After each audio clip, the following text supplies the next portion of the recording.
आज के समय में हर इंसान अपने जीवन में सुख, शांति और सही मार्ग की तलाश में है। कई बार मेहनत करने के बाद भी जब जीवन की समस्याएं कम नहीं होती तो मनुष्य सोचने लगता है, आखिर जीवन का सही उद्देश्य क्या है। ऐसे ही सवालों के बीच जब किसी को सत्संग का सानिध्य मिलता है तो जीवन की दिशा बदलने लगती है। सत्संग केवल सुनने की चीज नहीं है, बल्कि यह वह सत्य है जो अज्ञान के अंधकार को दूर कर सही रास्ता दिखाता है। आज हम आपको सुनाने जा रहे हैं हरियाणा के भिवानी निवासी महेंद्र सिंह जी की एक सच्ची और प्रेरणादायक कहानी। एक ऐसा अनुभव जिसमें उन्होंने बताया कि कैसे सत्संग और सच्चे आध्यात्मिक ज्ञान ने उनके जीवन को पूरी तरह बदल दिया। आइए सुनते हैं सत्संग का यह चमत्कार। सर नमस्कार। नमस्कार जी, नमस्कार। सर क्या नाम है आपका? मेरा नाम महेंद्र सिंह झाझड़िया है जी। सर कहाँ से आए हैं आप? मैं गारणपुरा गांव है मेरा, तहसील तोसाम है, जिला भिवानी, हरियाणा का रहने वाला हूँ। सर क्या करते हैं आप? मैं जी खेती बाड़ी करता हूँ जी। सर संत रामपाल जी महाराज से नाम दीक्षा कब लिया आपने? मैं रामपाल जी महाराज जी से नाम दीक्षा 2014 में 10वें महीने में लिया था जी। सर संत रामपाल जी महाराज से नाम दीक्षा लेने से पहले आप क्या भक्ति करते थे? संत रामपाल जी महाराज जी से नाम दीक्षा लेने से पहले मैं डेरा सच्चा सौदा सिरसा 1997 से 2010 तक गया हूँ जी। सर उनके द्वारा दी गई भक्ति आपने कितने साल तक की? मैं जी लगभग 13 साल तक उनके दिए मंत्र का जाप किया मैंने। सर जब आप डेरा सच्चा सौदा से जुड़े हुए थे, भक्ति तो आप कर ही रहे थे, तो फिर आप संत रामपाल जी महाराज की शरण में क्यों आए? जी एक दिन शाम को मैं बैठा था, बैठे बैठे इत्तेफाक से साधना चैनल लग गया और चैनल पर गुरुजी का सत्संग आ रहा था। तो वैसे ही भक्ति सुनने का, ये सत्संग सुनने का मेरे को शौक था, तो मैंने उसके ऊपर ज़्यादा गहरा ध्यान दिया। तो उन बातों से मेरे को ये लगा कि हम जहाँ जा रहे हैं वहाँ तो ऐसे ही इन बातों के बारे में कुछ भी नहीं बताया जा रहा जो ये संत बता रहे हैं। मैंने रामपाल महाराज का सत्संग सुन के महसूस किया और बहुत गहराई से सुना। सुनने के बाद वो टाइम थोड़ी देर के लिए आया, मैंने टाइम चेक किया, भाई ये 7:30 से 8:30 आता है, लगभग 10 या 5 मिनट में सुनने पाया था।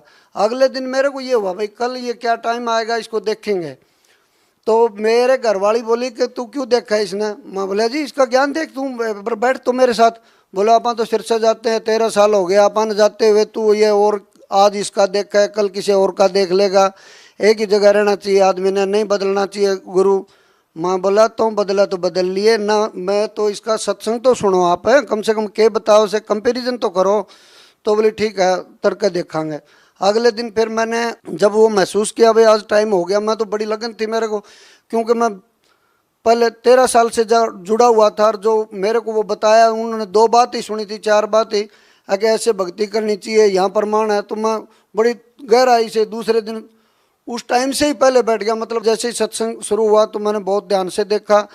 जब मैंने उनको वो चैनल पर 2-3 दिन लगातार देखा तो उनका जो बताने का तरीका और पुस्तकों के जो ग्रंथों के हिसाब से उन्होंने जो बताया ना, उसको देख के मैं दंग रह गया जी। क्योंकि जो सिरसा वाले गुरुजी बता रहे थे वो तो बस वो 3 मंत्र देते थे, उनका जाप करते रहो बस। लेकिन इन्होंने जो बताया भाई हम जो ये देते, ये भक्ति करने से यहाँ तक का लाभ है, उससे आगे की भक्ति करोगे वहाँ लाभ मिलेगा, आपको मोक्ष पक्का मिलेगा। जबकि वो तो सीधा ये कहता था कि आपको कुछ करने की जरूरत नहीं है, सुबह 2 बजे उठ के बैठ जाओ। 2 बजे उठा नहीं जाता था, वो भक्ति बनती नहीं थी। और जमींदार आदमी जी 2 बजे उठ के न फिर दिन में काम नहीं होता खेतों में, तो इसलिए हम उससे तो तंग थे। और इसको देख के मैं कहा जी ये तो ये बोल रहा है भाई 108 मंत्र जपने हैं, जब मर्जी जप लो। एक तो ये हमारे दिल में बैठ गई बात। फिर मैं 2-4 दिन 10 दिन लगातार टीवी देखता रहा। तो गुरु जी का जब मैंने ज्ञान सुना तो मैं दंग रह गया उस ज्ञान को सुन के। हे भगवान, ऐसा ज्ञान तो कभी नहीं बताया। मैं तो और भी सत्संग सुनता था और महाराजों को भी, उन्होंने भी नहीं बताया ये ज्ञान। और उस ज्ञान को सुन के कुछ तो हम दुखी थे भगत जी, आपको बताएं। और फिर दूसरी बात कि मोक्ष की, जब हम जमींदार आदमी सारा दिन सुबह से शाम तक काम करें फिर भी शांति नहीं, कुछ शांति की तलाश थी। और इन्होंने ये बताया भाई आप ये मंत्र जपोगे तो आपको शांति भी आएगी, आर्थिक लाभ भी होगा और मोक्ष भी मिलेगा। तो मैं तो ये बात सुन के फिर मेरे को इतनी वो ललक बनी इस ज्ञान को सुनने की और नाम लेने की कि मेरे को नींद नहीं आई रात को। सुबह उठते ही सीधे आश्रम में पहुंचे नाम लेने के लिए। मैं और मेरा लड़का, हमारे घरवाले ने मना कर दिया, बोली मैं तो जाऊँगा नहीं, तुम जाओ, मैं तो वही गुरु रखूँगी। मगर ठीक है तुम वो रखना। सबसे पहले जाते हम वहाँ, जैसे ही इंटर हुए और वहाँ उनके गुरुजी के अनुयायियों का हमने वो देखा हाव भाव, जैसे हमसे मिले वो, जैसे हम उनको कई दिनों से जानते हैं, बड़े एक ही परिवार जैसे लगे। और बोले आओ पहली बार आए हो? हम बोले जी पहली बार आए। सर, जब आपने संत रामपाल जी महाराज से नाम दीक्षा ली तो संत रामपाल जी महाराज ने जो भक्ति आपको दी है, उस भक्ति को करने के बाद आपको क्या लाभ मिले? तो मैंने संत रामपाल जी महाराज जी से नाम ले लिया। हमारी घरवाली कहने लगी मैं भी लूँगी। वो सिरसा जाती थी 13 साल से। मैं बोला तेरे बस की बात को नहीं हो नाम लेना। बोली क्या बात? तुम दोनों लिया है, छोरा और तू लिया है। मैं बोला तू सूंगा नस्वार, और तम्बाकू सूंघने वाला तो सबसे पहले नशा छुटवाते हैं, और नशा तू छोड़ नहीं सकती। वो बोली मैं महाराज जी रामपाल महाराज का नाम लूँगी, देखूंगी। मैं जब सिरसाड़ा इतनी तान मार लिया तो कौन छोड़ी, तो इनके मैं छोड़ दूंगी, जाऊंगी जरूर। मैं कहा ठीक है चल मेरे साथ। तो क्यों घर का मामला था, मैं सोचा झगड़ा करेगी, तेरे को नहीं जान देगी, मैं उसको साथ ले गया। साथ ले गया। वहाँ ले जाने के बाद जैसे ही उसको बताया ये नियम है, वो दिखाया आश्रम। आश्रम देखते ही पता नहीं गुरुजी की क्या उसके ऊपर रजा हुई। वो कहने लगी मैं तो आप नाम लूँगी। मैं बोला पहले नियम पढ़ो, आप नाम बाद में लेना। बोले तो हम पढ़ के बता दो। हमने बताया भाई मेरे तो एक ही सबसे ज़्यादा परेशानी ये थी कि ये तम्बाकू सूंघती है। मैंने सबसे पहले उसको यही बताया कि तम्बाकू छोड़नी है। बोली छोड़ दूंगी, नाम दिवा दे।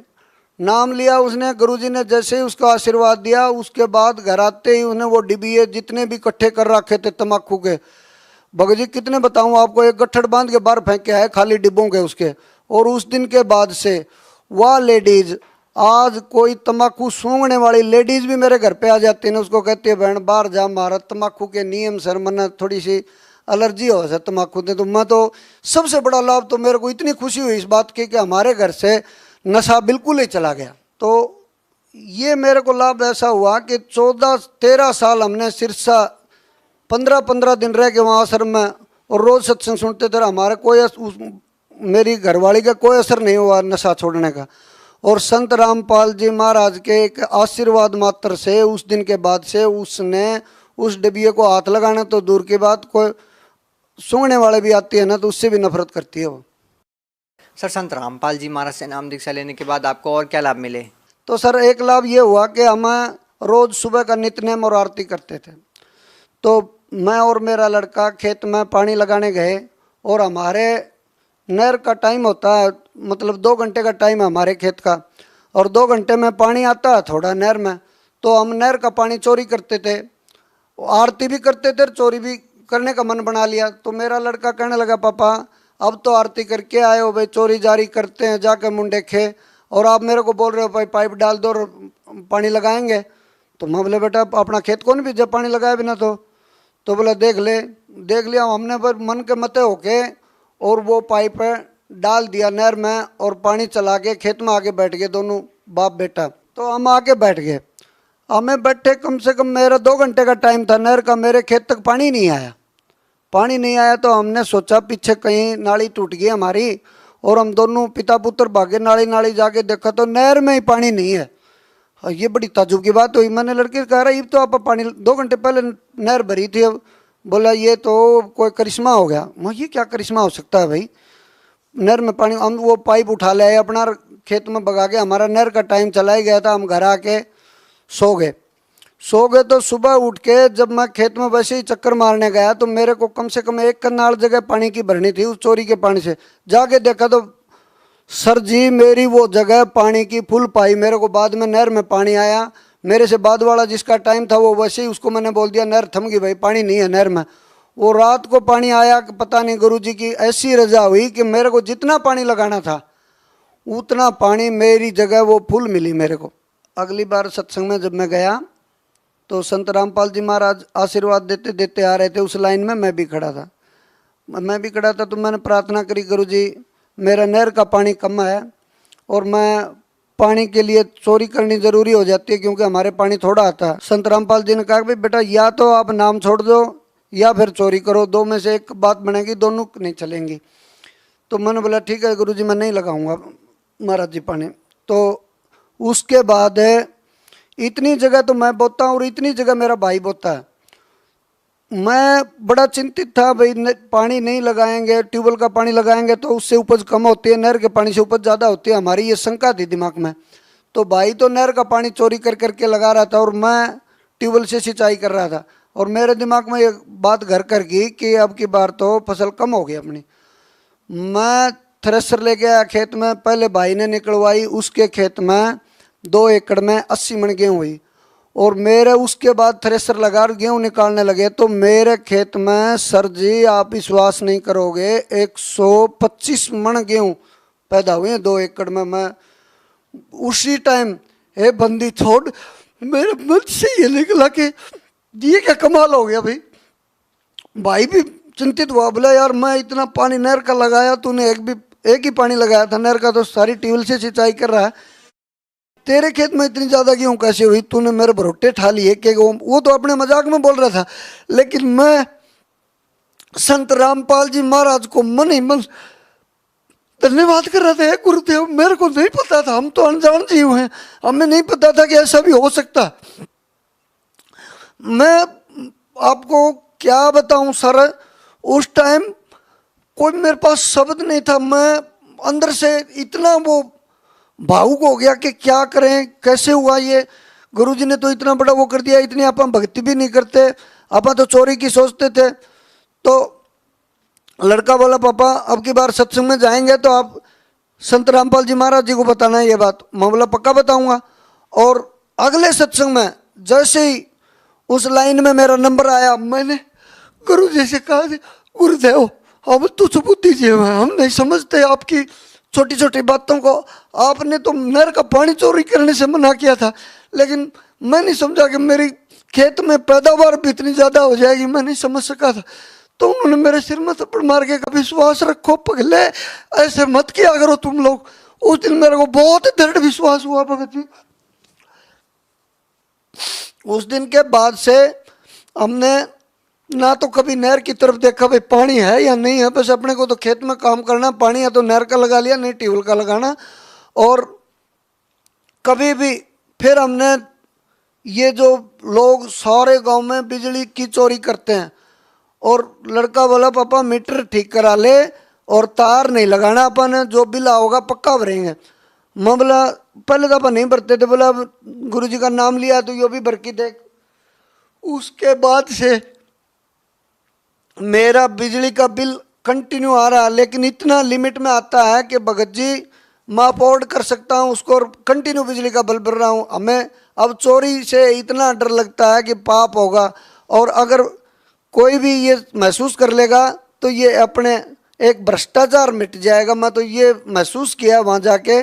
सर बात करें समाज सुधार की, तो संत रामपाल जी महाराज का एक समाज सुधार में क्या योगदान है? समाज सुधार में तो संत रामपाल जी महाराज जैसा योगदान तो किसी का भी धरती के ऊपर भी नहीं है जितना उनको। अगर मैंने तो बिल्कुल नज़दीक से देखा है कि बच्चों की शादी में दहेज नहीं लेना, नशा नहीं करना, और ये जितने रिश्वत देना लेना, ये सब इस चीज़ के खिलाफ। जो आज रिश्वत लेते हैं उनको ये बोलते हैं बेटा तुम जहर खा रहे हो, और अपने बच्चों को भी जहर खिला रहे हो। मेरे को भी उन्होंने यही बताया, चोरी का पानी करके लगा के बच्चों को फिर चोर बन जाएंगे, फिर पछताएगा एक दिन, ऐसा वो ज्ञान देते हैं कि चोरी आज जो रिश्वत लेके घर लेके जाते हैं, बच्चों को कुछ खाने के लिए देखते हैं ना, तो वो जहर खिला रहे हैं अपने बच्चों को, उनके बच्चे चोर बनेंगे। इतना बढ़िया ज्ञान देते हैं वो कि बच्चों को भी सिखाओ, खुद भी समझो, ना चोरी करनी है, ना रिश्वत लेनी है, ना दान दहेज लेना है, ना देना है। इस तरह का समाज सुधार में सबसे बड़ा योगदान कर रहे हैं।